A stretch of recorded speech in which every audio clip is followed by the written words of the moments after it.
공중두각, 공중두각. 자, 공자는 빌공자입니다. 빌공자.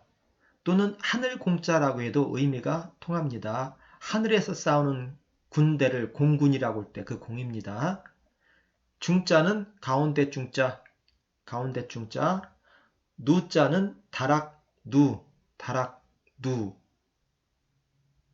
높은 곳에 있는 집을 다락이라고 합니다. 각자는 집각자, 집각자. 누각은 요즘 말로 바꾸면 빌딩이란 뜻입니다. 빌딩, 영어로 바꾸면 빌딩. 자, 해석. 공중에, 공중에, 텅 빈 공간 속에 또는 하늘에 누각, 빌딩을 짓는다. 빌딩을 짓는다.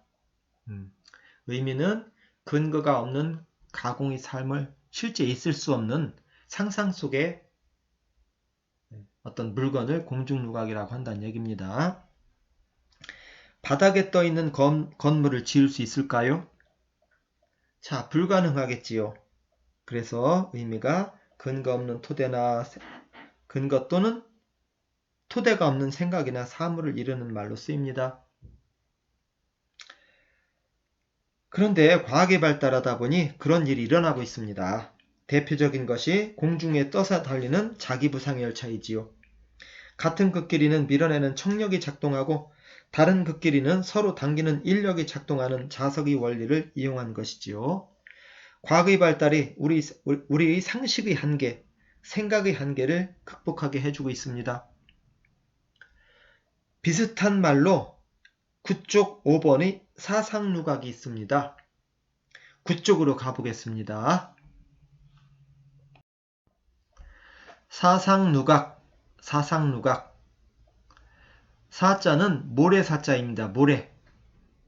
모래사자는 두 자리로 이루어졌네요. 돌석자에다가 적을 소자. 돌석자에다가 적을 소자입니다. 돌에서 조금씩 떨어져 나오는 것을 우린 모래라고 합니다. 돌 부스러기를 모래라고 하죠. 상자는 윗상자입니다. 윗상자. 누자는 아까 봤습니다. 다락누, 다락누. 각자도 집각, 집각. 해석은 사상, 모래 위에 지은 누각, 높은 집, 빌딩. 모래 위에 지은 빌딩. 의미는 기초가 약하여 넘어질 염려가 있거나 오래 유지 못할 일 또는 실현 불가능한 일을 비유하는 말로 쓰입니다. 해수욕장의 백사장 위에 집을 지으면 어떻게 될까요? 파도가 한 번만 밀려오면 힘없이 무너지겠지요. 이와 같이 기초가 약하거나 실현 불가능한 일을 모래 위에 지은 빌딩이란 뜻의 사상누각이라고 합니다. 예전 우리나라 건물들 삼풍백화점의 붕괴, 성수대교의 붕괴처럼 힘없이 넘어진 경우가 많았습니다. 기술이 부족하고 정성이 부족해서 그랬겠지요. 그러나 이제는 다릅니다.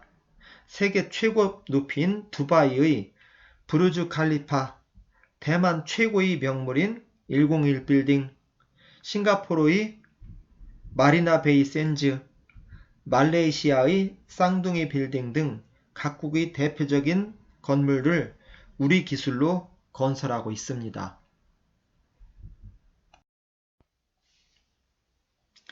또한 우리는 1997년 IMF라는 국가 부도 사태를 맞이할 정도로 경제가 취약했었는데 이제는 코로나19라는 세계적인 위기 상황에서도 선진국 중에서도 가장 건실한 상태를 유지할 정도로 경제도 튼튼해졌습니다. 우리나라는 예로부터 어려움이 닥치면 똘똘 뭉쳐 그 어려움을 극복해 나가는 저력을 보이곤 했습니다. 바이러스의 대유행으로 어려운 지금 모두 힘을 합쳐 이 어려움을 극복하여 마스크를 벗고 예전처럼 오손도손 모여 점심을 먹을 날을 기대해 봅니다.